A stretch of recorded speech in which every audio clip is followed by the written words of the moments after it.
আসসালামু আলাইকুম ওয়ারাহমাতুল্লাহি ওয়াবারাকাতুহ। আজ আমরা আলোচনা করব কোরআনের একটি ছোট কিন্তু অত্যন্ত তাৎপর্যপূর্ণ সূরা, সূরা আন-নসর। এই সূরায় আল্লাহ তাআলা বলেন, যখন আল্লাহর সাহায্য ও বিজয় আসবে এবং তুমি দেখবে মানুষ দলে দলে আল্লাহর দ্বীন গ্রহণ করছে, তখন তুমি তোমার প্রতিপালকের প্রশংসা সহকারে তার পবিত্রতা ঘোষণা করো এবং তার কাছে ক্ষমা প্রার্থনা করো।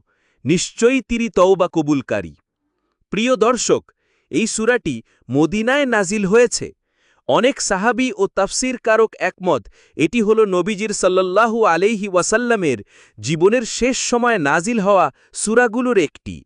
এটি শুধু একটি বিজয়ের ঘোষণাই নয়, বরং নবীজির দুনিয়াবী মিশনের সমাপ্তিরও এক নিঃশব্দ ইঙ্গিত। এই সূরার শিক্ষাগুলো কি? ১.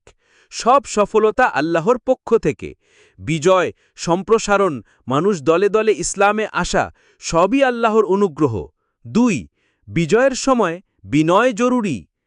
নবীজিকে শেখানো হয়েছে বিজয় উচ্ছ্বাস নয়, বরং আল্লাহর প্রশংসা এবং ইস্তেগফার। ৩. ইবাদতের গুণগত মান বৃদ্ধি। তাসবিহ, হামদ ও ইস্তেগফার, এই তিনটি শব্দ মুসলমানের জীবনের শুদ্ধতা ও সৌন্দর্য রক্ষার মূল উপাদান। ৪. বিদায়ের সূচনা। ইবনে আব্বাস রাদিয়াল্লাহু আনহু বলেছেন, এই সূরা দেখে ও শুনে তিনি বুঝে গিয়েছিলেন নবীজির ওফাতের সময় ঘনিয়ে এসেছে। তাই নবীজি এই সূরা নাজিলের পর থেকেই ইবাদতের প্রতি আরও আগ্রহী হয়ে পড়েন।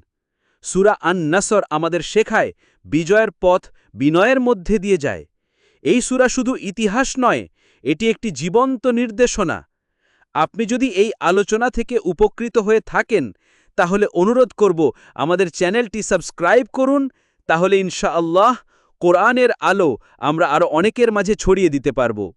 আল্লাহ আমাদের তাওহীদের পথে বিনয়ের সাথে অটল রাখুন। ওয়াসসালামু আলাইকুম ওয়ারাহমাতুল্লাহি ওয়াবারাকাতুহু।